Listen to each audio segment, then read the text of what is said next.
Russian landing ship narrowly avoids Ukrainian missile near occupied Snake Island, satellite image shows. A new satellite image from Maxar Technology appears to show a missile strike Thursday near Snake Island, in southern Ukraine. Two plumes of smoke are seen near to a Russian Tsarina-class landing ship in the Black Sea, identified by Maxar. The ship appears to be making a sharp turn where the missile hits the water. Near the island, a barge with a heavy lift crane is seen next to another sunken vessel, which Maxar has also identified as a Tsarina-class landing ship. It's unclear how the ship sank, but on Sunday, spokesman for Odessa Region Military Administration Serhiy Brachuk said that a landing boat was hit, in addition to two Raptor-class patrol boats. Brachuk also claimed the Ukrainian military had destroyed a Russian helicopter on the island. The Ukraine Armed Forces Southern Operational Command released video showing a helicopter being destroyed by a missile on Sunday. In recent weeks, the Ukrainians have repeatedly, and successfully, destroyed Russian forces and vehicles on the island. Brachuk claimed on Thursday that a Russian support ship, the Vsevolod Bobrov, was on fire and being towed to Sevastopol from the area of Snake Island. That support ship is not seen in this satellite image, and the claim remains unverified by CNN. So far Russia has not confirmed the loss of any of the ships mentioned. Exclusive, Russian military continuing to use Ukrainian air base in occupied Melitopol, satellite images show. The Russian military is continuing to use a Ukrainian air base outside the occupied city of Melitopol, satellite images from Black Sky show. At least 7 helicopters are seen at the air base in a satellite image taken on May 12 at 3:58 p.m. local time. Only one helicopter is seen in a satellite image from May 7 at 6:02 a.m. Some context: the use of the air base by the Russians is important, given its strategic location between the occupied cities of Kherson, Mariupol and parts of the Russian-backed separatist-held Donbas region. Although the air base is deep within Russian-occupied territory, it doesn't mean the aircraft there are safe. In late March, Ukrainian forces successfully targeted the airport outside of Kherson, blowing up a number of Russian military helicopters. As a result of that successful Ukrainian military strike, the Russian military has had to largely abandon the airport as a base for its aircraft. Exclusive, intense fighting continues at site where Ukrainians blew up 2 Russian pontoon bridges, satellite image shows. The Ukrainians are continuing to push back a Russian advance across the Siversky Donets River near Bilohorivka, a satellite image from Black Sky shows. The fighting is taking place along the same bend in the river where the Russians constructed 2 pontoon bridges, which the Ukrainians blew up. The satellite image, taken Thursday afternoon, shows large plumes of smoke rising from a dense forest just west of the river. Fighting also appears to be occurring in the area where the Russian pontoon bridges were deployed. Smoke is obscuring much of that area, but through it, an object, a possible third Russian pontoon bridge, is seen bridging the river. The object seen crosses the entire river. Drone photos of the first 2 destroyed pontoon bridges show they no longer cross the body of water. Serhiy Haidai, the Luhansk regional military administrator, said on Wednesday the Russians are continuing to try to construct bridges across the Siversky Donets River. He also said that the Ukrainians have repeatedly blown them up. Russian diplomat says invasion is proceeding on schedule but not as quickly as some in the country would like. Russia's ambassador to the European Union said Moscow's invasion of Ukraine is on track but not proceeding at the speed certain people in the country wanted. Calling the invasion a special military operation, Ambassador Vladimir Chizov told Sky News Russia could have steamrolled Ukraine by now if it had wanted. It is continuing at a certain speed, having in mind the various aspects of the situation in Ukraine, including the need to protect the troops, the Russian troops and the allies of the Donetsk and Luhansk People's Republics, as well as the civilian population, Chizov said. Had the Russian army followed the pattern of the United States and other Western countries, we would have steamrolled Ukraine several times by now. But that was never the intention. Actually, I should repeat that it was not the intention of Russia to capture territory in Ukraine. When asked about the use of nuclear weapons in Ukraine, Chizov said: "You mean whether NATO will deploy nuclear weapons in Ukraine? I hope not." He added, as distinctly different from the United States, Russia does not deploy nuclear weapons anywhere beyond its own territory. Chizov said he is deeply disappointed and saddened by Finland and Sweden making moves to join NATO.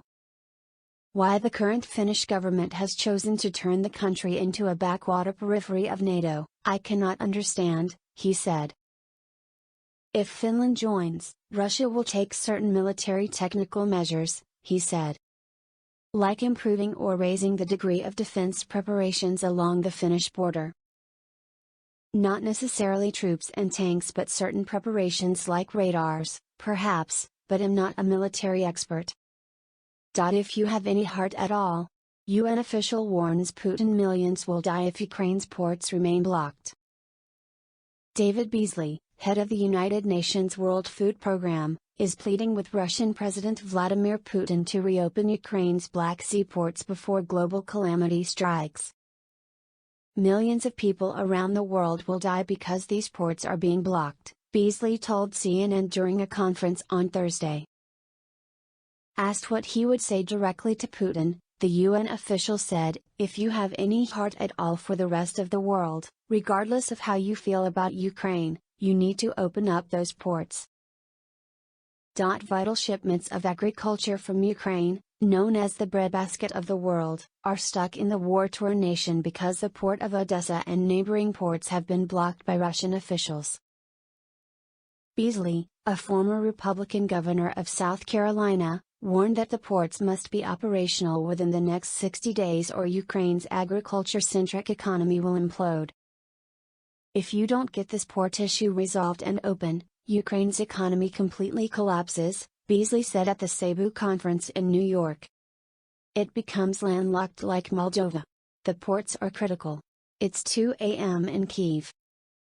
Here's what you need to know. The Finnish government is planning to issue a second white paper on Sunday proposing that the country joins NATO, Finland's Foreign Minister Pekka Haavisto told reporters in a media briefing in Helsinki on Thursday. The proposal would then be put into a parliamentary vote with a plenary scheduled for Monday morning. Haavisto noted that it is important to go through a proper parliamentary debate. The Finnish foreign minister said that Russia's invasion of Ukraine had changed very much the security landscape in Europe, adding that it also changed the public opinion on NATO membership. For the first time ever, the majority of Finns support a NATO membership, he said. Finland's support for joining NATO is the result of a very drastic change in our security environment after the Russian invasion of Ukraine, Klaus Korhonen, Finnish ambassador to NATO told CNN on Thursday. Here are the latest updates from Russia's invasion of Ukraine. Ukraine welcomes positive changes in Germany's position. Ukrainian Foreign Minister Dmytro Kuleba praised Germany's response to the war with Russia, saying Germany has now moved in the right direction following tensions between Kyiv and Berlin. "We see an evolving position of Germany on the most important issues. This position is moving into the right direction," Kuleba told reporters in Berlin Thursday. This could be the supply of weapons to Ukraine or the sanctions that need to be imposed against Russia, he said. "We see the positive dynamic. In recent months, the German government and Chancellor Olaf Scholz have come under pressure from Ukraine and politicians at home for not doing enough to help Ukraine defend itself against the Russian invasion. But at the end of April, Germany agreed to deliver Gepard anti-aircraft tanks to Ukraine, and last week it said it will supply Ukraine with 7 self-propelled howitzers. Russia waging war against our children, says Ukrainian First Lady. At least 3 people have died and 12 were injured after a school and a boarding school were shelled at night by Russian forces in the northern Ukrainian city of Novhorod-Siversky, Ukraine's First Lady Olena Zelenska said, as she accused Russia of waging war against our children. Tonight, the Russian army fired rockets from a plane at a school and boarding school in the city of Novhorod-Siversky, Chernihiv region. Rescuers are currently working there, but we already know of 3 dead and 12 injured. The bombing was aimed. The Russians, who claim to be attacking only military installations, are waging war against our children. In fact, they are waging war against our future, Zelensky said in a Telegram post Thursday. She added that, according to the Ministry of Education and Science of Ukraine, 1,635 educational institutions in the country have been affected by bombing and shelling, with 126 being completely destroyed. Whether Russia's actions in Ukraine are genocide is currently being debated around the world. Instead of answering, look at the map. Every day a new school or kindergarten appears there, which was deliberately destroyed with unprecedented cynicism by the Russians, she said.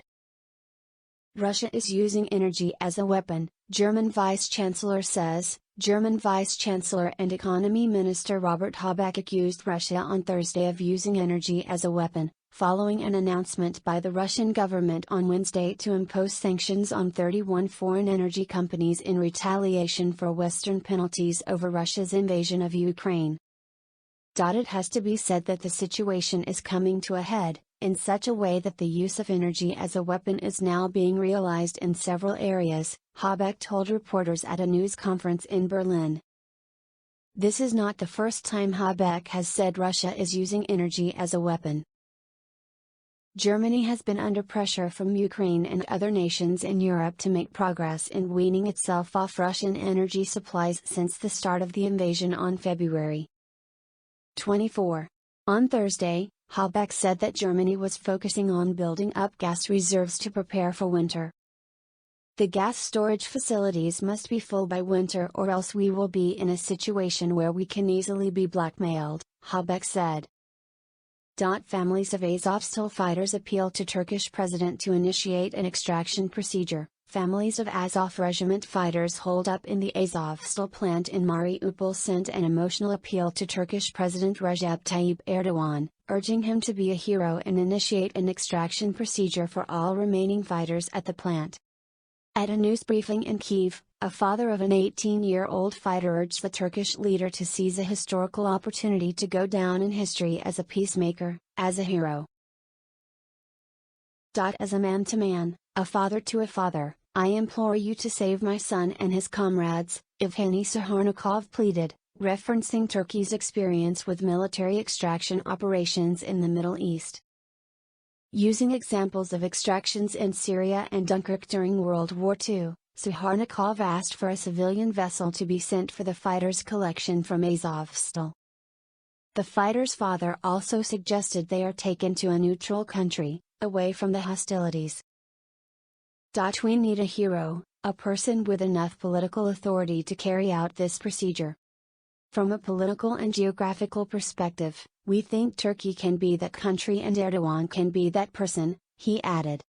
EU proposes streamlined export plan for Ukrainian produce. The European Union is proposing to establish solidarity lanes exclusively for exporting agricultural goods from Ukraine to help ease the blockade of produce, which is threatening global food security, the Commission said in a news release Thursday. The plan aims to integrate Ukrainian and EU infrastructure to mobilize 20 million metric tons of grain that must leave Ukraine within 3 months, EU Commissioner for Transport Edine Yavalian said in the release. Thousands of trucks and wagons are stuck on the Ukrainian side of many EU borders, with an average waiting time of 16 days to pass through, rising to 30 days at some borders, the Commission said.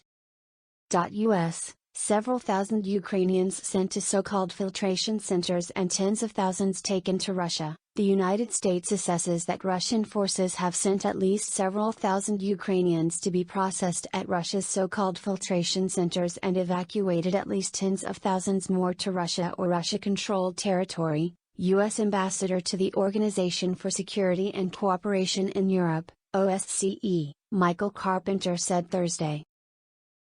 The forced displacement, and reported violence that are faced by those at the so-called filtration centers, amount to war crimes, Carpenter said according to the transcript of his remarks to the US Permanent Council.